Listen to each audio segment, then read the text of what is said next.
Hello all, welcome back to this video. In this video we will be dealing with atomic radius, one of the periodic property.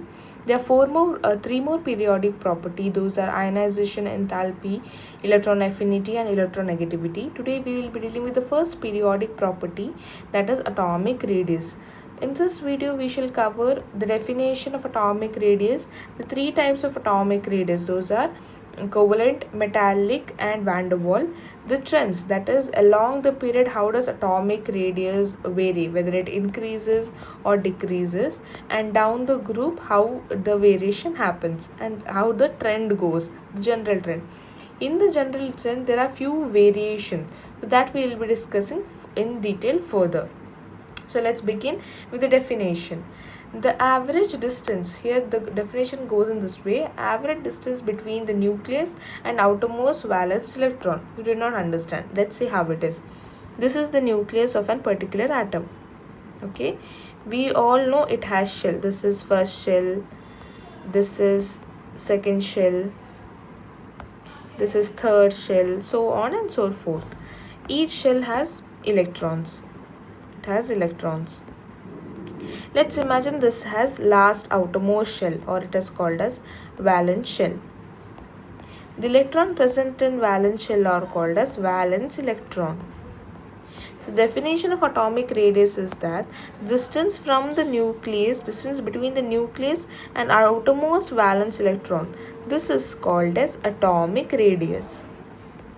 The average distance between the nucleus and outermost valence shell electron. Hope that is clear. There is a note point, that is, it is difficult to find the atomic radius of an individual atom or isolated atom as electrons revolve around the nucleus in the waveform. Yes, that's true. Actually, just writing this chlorine atom and seeing this distance like this, I can tell the radius of this is the accurate radius. It is false. Why? Or this is electron. Why? We have studied electron revolve around the nucleus in a wave format. Electron is here. So this distance is quite different from this electron and this nucleus. So radius is varying. Here the radius is different. Here the radius is different. So what to do? So what the scientists came up with that is, if you see bonded atom, if you take two bonded atom and if you see their internuclear distance, I'll take this example. We have chlorine atom here. Okay, I'll take oxygen atom. It has its nucleus here. This is one oxygen atom. This oxygen atom paired with one more oxygen atom. The distance between two nucleus is called as D, denoted as D. It is bond length, or it is also called as internuclear distance. Internuclear distance. So we get radius of oxygen by dividing by 2. By dividing bond length by 2, we get radius of oxygen. How? You just see here. This is the bond length. If I divide by 2, I'll get the around approx radius. I'll take this as this whole thing is the radius of oxygen.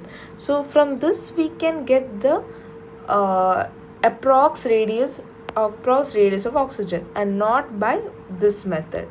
So hope this is clear. So we always see it is difficult to find. So that's the reason we see we see radius we take the radius of particular atom from bonded.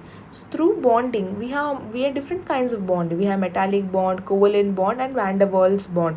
There is no van der Waals bond. We have van der Waals radius. So let's see how the radius are observed in covalent radii, van der Waals radii and metallic radii. So we understand atomic radius in bonded atom. There are three types of radius. First, let's see covalent radius. Covalent radius is nothing but, I'll tell oxygen as an atom here. Oxygen. The distance between the two nucleus is called internuclear distance. This is denoted as D. D is bond length or internuclear distance, the distance between the two nucleus of homonuclear atom, nuclear distance. If I divide this by 2, you'll get the approx radius of an atom. This radius is called as covalent radius. Why it is called as covalent radius? Because it is covalently bonded. We are taking the average of internuclear distance in the covalent bond. So this is covalent radius. So here is the definition. It is the half of the internuclear distance of covalently bonded atom, that is covalent radius. Now let's move on to second radius, that is this is for homonuclear diatomic atoms only, like O2, Cl2. Next, let's see metallic bonds. We know metal loses electron. So this is a question, then how metal form bond? We say metal forms bond. How does it happen? Because metal also loses electron, this also loses electron. So how bond is formed? Always bond forms when one will lose electron, and one more will gain electron. This is how bond forms. So let's see how there is a bonding in metals. This is in this way. This is the nucleus. Let's say this is the nucleus of one metal. This is the atom of one metal. This will lose electron. It will be around this nucleus. By losing electron, metal loses electron and it is around this atom. Similarly, there is one. This is metal 1. Similarly, there is one more metal 2 that loses electron. Metal has tendency to lose electron. They are all freely moved. Metal 2. So here if you see, there is an attraction between this electron and this nucleus. There is an attraction between this electron of metal 2 with the nucleus of metal 1. So in this way, there is a C, or there is a layer of electron formed. And in this way, metals are bonded. Now let's see how metal bond. It is not metal bond, metallic radius. Now let's find out the metallic radius in metallic bond. We have electrons here. We have this atom. We have C of electrons here. We have one more metal B. We have electron layers. In this way, the distance between the two nucleus, D, is internuclear distance, or it is called as bond length or bond length. If you divide this by 2, you will get the radius of the metal. Rm is D by 2. Hope this is clear. It is the half metallic radius. It is a half of the internuclear distance of metallic bonded atom. Now let's see van der Waals. Van der Waals radius is always seen in noble gas. What are those noble gas? We have helium, neon, argon, krypton, xenon and radon. Van der Waals radius is only seen in noble gas. These are the gases that are inert, that do not react. Do not react. That means they do not form bond. The atoms are farly separated. This whole distance is called as internuclear distance in van der Waals non-bonded atom D, denoted at D. If you divide this by 2, you will get the radius of particular atom. So for an atom, if you compare van der Waals radius, if you compare metallic radius, and if you compare van der Waals radius, who is greater here? Is it van der Waals is greater, it is metallic is greater, or covalent is greater? If you see properly, that actually the radius of van der Waals is greater Radius of van der Waals is greater than the radius of metallic, and radius of metallic is greater than covalent. Why? In covalent, if you see, overlapping takes place, and that's the reason the radius decreases. In metallic, they are very close because of the electrons, and van der Waals, they are non-bonded, and that's the reason their radius is very big. They are non-bonded atoms. So this is the trend which you have to keep in mind. Questions have been asked previously from this order or from this sequence. Now let's see factors on which atomic radius depend. Now we talk about the trends. General trends along the period, how it goes, down the period, how it goes. So on what basis do they say? That is depending on these three factors, that is shell number, Z effective, and shielding power. Let's see one by one. Shell number is number of shell in the atom. This is the nucleus, and they have shell. This is first shell, this is second shell. Okay, similarly there is one more atom. I'll compare by two things. There's one more atom, it has three shells. What is atomic radius? These are electron in it. One more electron here. All our electrons are there. All the shell. What is atomic radius? Distance between the nucleus and the outermost electron. So as this, now again shell increases. As shell increases, the atomic radius increases. If you see here, this distance is very smaller when you compare this distance. So it is proportional. As number of shell increases, these are shell. These are called shell. These are called shells. As number of shell increases, the atomic radius increases.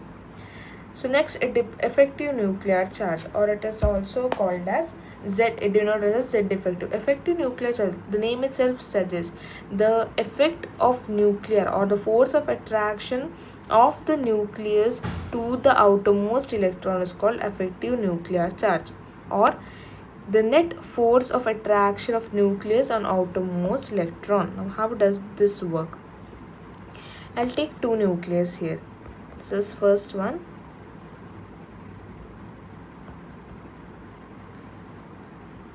Over. There is a electron here. Now this is here nucleus. What is the effect of this nucleus on this electron? How much this nucleus can force of attraction of this electron to pull these electron towards itself. If the force of attraction of nucleus is very high, then electron pulling, if the force of attraction is very high, then electron pulling or electron attraction will be very high. Because if the electron pulling is very high, that means the radius decreases. So Z effective, that is effective nuclear charge, or the force of attraction of the nucleus, is inversely proportional to radius. Why? If the nucleus force of attraction increases, then the electron comes closer to the nucleus and the atomic radius decreases. Now shielding power, this will come later when we will be learning the variation. Shielding power is how much an orbital can shield the nucleus. Let's imagine this is a nucleus. If I have here s orbital, then it will shield this all. It will shield such a way that the nucleus has no impact on the outer electron wherever it is present. Here outer there is an electron. Nucleus want to attract these electrons, but due to this S subshell is very powerful shielder, these will not allow this to happen. They are very good shielding. It's the good soldiers that will protect the kingdom.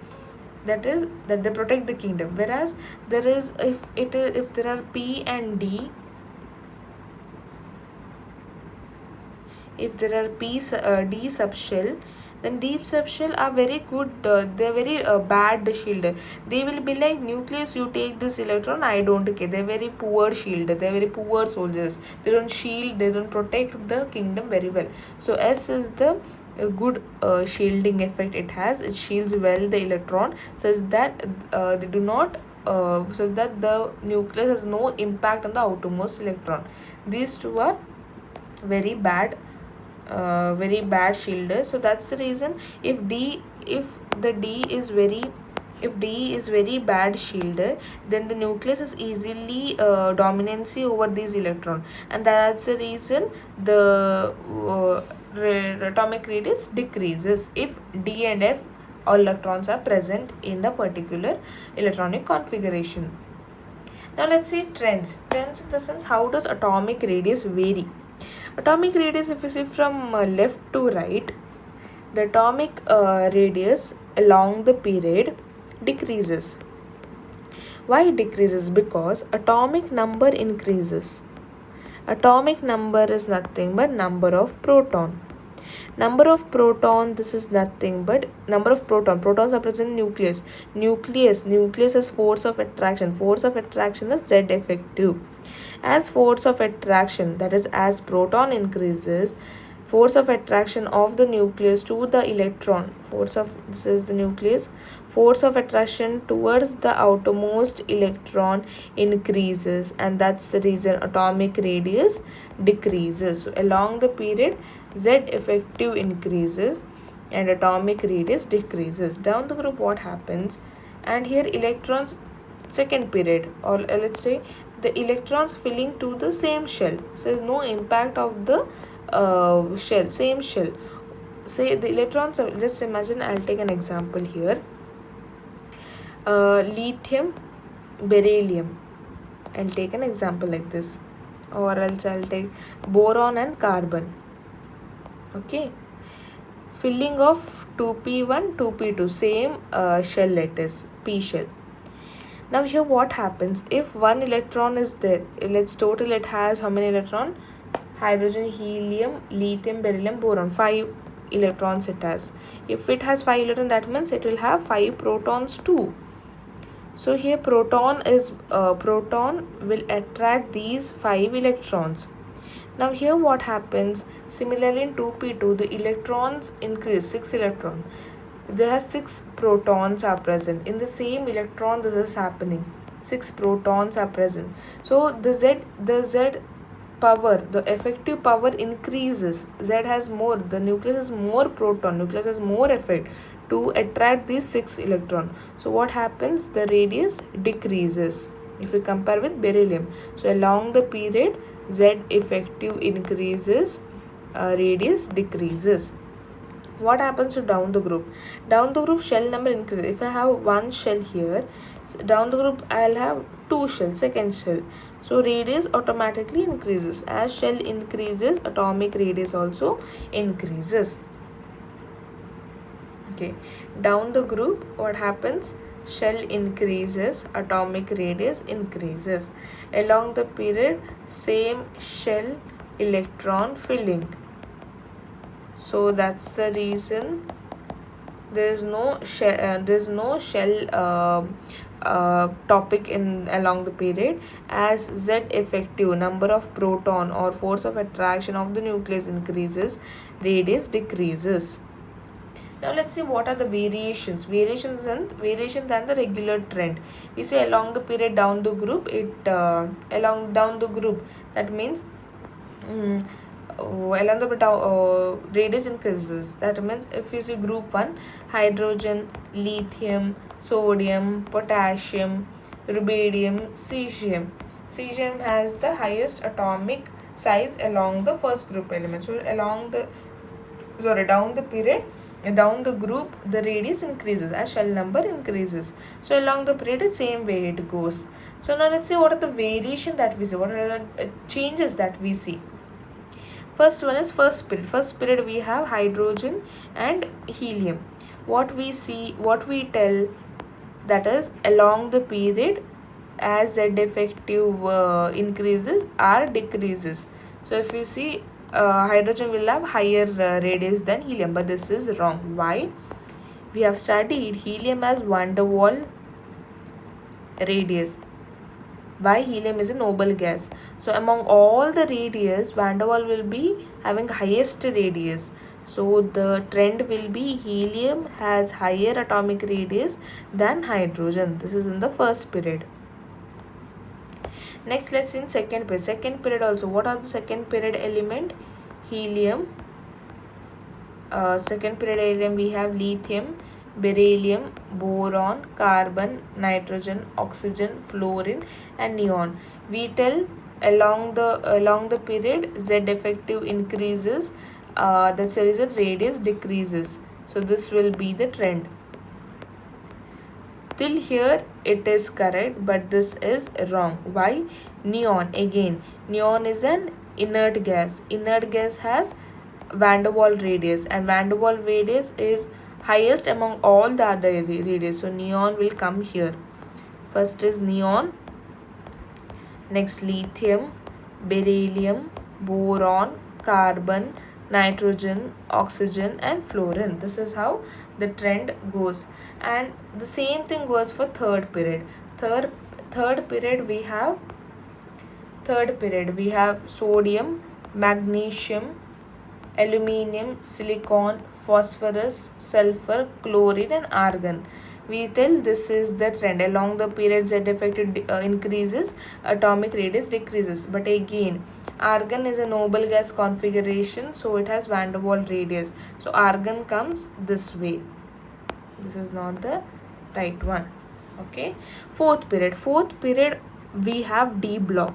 Due to this D block, there is variation along the period that we will be dealing in the next video. Now let's see down the group what happens. First group and second group, there is no variation. It is simple. Down the group, helium, hydrogen, lithium, sodium, potassium, rubidium, and cesium. Down the group, shell increases, so is the atomic number. So cesium has higher atomic radius. Similarly for the second group, beryllium, magnesium, calcium, strontium, barium, and radium. Down the group, shell increases, and so is the atomic radius. Radium has, we don't take radium radioactive, we take beryllium. Beryllium has higher atomic radius amongst this period, group. In third to 12 group, that is D block. D block again, down the group along the period, they have different kind of variation due to lanthanide contraction, actinide contraction, decontraction, and all. There are next separate video is made for atomic radius in D block elements. In that we will learn what happens in third to 12th group. Let's take atomic radiation variation in P block. P block, it has group 13, 14, 15, 16, 17, 18. From 14 to 15 there is no change. That is, down the group atomic radius increases. Let's take example of group 15, that is nitrogen family. Nitrogen, phosphorus, arsenic, antimony, bismuth. So down the group, atomic radius increases, shell number increases, atomic radius increases. But there's only one variation or a difference. It is in the group 13th. Now let's see what happens in 13th group. What we think, group 13, what it is, boron, aluminium, gallium, indium, and thallium. We know that down the group atomic radius increases, and so the trend will be boron has lower size, aluminium, gallium, indium, and thallium. So we tell this is the, but this is false. This is not the right. Why? Let's see. So here is this thorough table. That is, if you see here, 30th group, boron, aluminium, there is no change. But in gallium, indium, thallium. In the fourth period, we have D block element begins. That is 3D series. Fifth period, we have 4D series. Sixth period, we have 5D series. The D block starts with scandium, titanium, vanadium. They have 3D series. That is, they have 3D electronic configuration. In the 5D series, we have an extension of F block element. These are lanthanoids and actinoids. Lanthanoid have in their electronic configuration, they have 4f orbital, and actinoid they have 5f orbital. This information you must know. Now let's see what happens. In beryllium and aluminium, there is no variation. If you see, this is nothing. there is no D block, no F block here. So down the group atomic radius increases. So aluminum has higher N shell increases. So aluminum has higher radius. Gallium also, in gallium also there is N shell increases. But why gallium? In gallium and aluminum there is variation. Let's see why. How? In first time, gallium has D in its electronic configuration because it comes after D block. So if we see nucleus, this is the nucleus. This is the first subshell, second subshell, third subshell, fourth subshell. In third orbit we have 3D, 3s, 3p and 3d. 4s and 4p in the fourth shell. According to N plus L rule, that is 4s, 4 is 4 plus 0, it will be 4 value, whereas 3d is 3 plus 2, it will be 5. Lower the N plus value, lower is the energy, that will be filled first. So 4s will be filled first, then 3d will be filled, it will be 3d10. Then gallium 4p1 electronic configuration, outermost electronic configuration of gallium is 3d10 4s2 4p1. Okay, first 4s1 will be filled, then 3d will be filled. So 3d is filled. And as I said, what is the shielding effect? S, P, D and F. F and P, D and F are very poor shielders. There are 10 electrons in D subshell. And we have outermost electron 4s2 and 4p1. This due to D is a poor shielder. They don't shield well. These don't shield well. And that's the reason they are not good soldiers. They don't shield well. So what happens? Nucleus has very much dominancy over outermost electron. This Z effective or effective nuclear charge or the force of attraction of the nucleus towards this electron is more, and due to which there is a contraction of the size in gallium. Poor shielding such that the nucleus has hold on the outermost fourth valence shell electron. Poor shielding of 3d. Due to this atomic size contraction, atomic size of gallium, which was actually supposed to be a bigger one, due to D poor shielding, nucleus has hold on outermost 4s2 and 4p1 electron. The gallium contraction, that is atomic size decrease. The contrast such that the aluminium and gallium had actually aluminium should have gallium should have higher atomic radius, but gallium had d orbital poor shielder, due to which nucleus had hold on outermost electron, and that's the reason the size contracted such that the size of gallium was much similar to that of aluminium. So it is not boron and aluminium. Yes, this is right, but gallium size is not greater. This is wrong.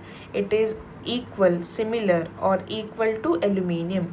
This happens due to 3D contraction, or you can tell as 3D in scandium, titanium, vanadium, they have 3D contraction. So you can still scandide contraction, or this can also be an way of writing. Aluminium has a greater size than boron and gallium. We are done with this model. Let's see in indium and thallium what happens. Again same as how we saw in gallium, that is 3D series. Similarly that happens in fifth and sixth, that is indium and thallium. Let's see what happens in both. In thallium we have f orbital intervention, that is lanthanoid have 4f and actinoid has 5f. So here in fifth 5D series we have 4f intervention, that is lanthanoid contraction. Shielding effect, we all know shielding effect. S is a very good shielder. next is P, then is D. These two are very bad, very poor shielded, such that these sources are very bad. So a nucleus has hold an outer electron that is present outside the D and F. Thallium observed this lanthanoid contraction. See here, again similar. What we think, thallium has greater atomic size than indium, but it is wrong. Why? Thallium has intervention of this 4f orbital, such that the 4f orbital very poor shielded. The nucleus has good hold. The nucleus has good hold on outermost 4f electron. Good hold on outermost 4f the electron outer than 4f orbital. There where F is very poor shielder. So that's the reason the size of the thallium contracted, and which is quite similar to that of indium. Atomic radius order in 13. Let's see, this is not the right way, these are similar. So the order is in this. This is very important. Most of the time the questions are asked in this. It is very tricky. It is similar due to D contraction. Gallium has D configuration, thallium has F configuration.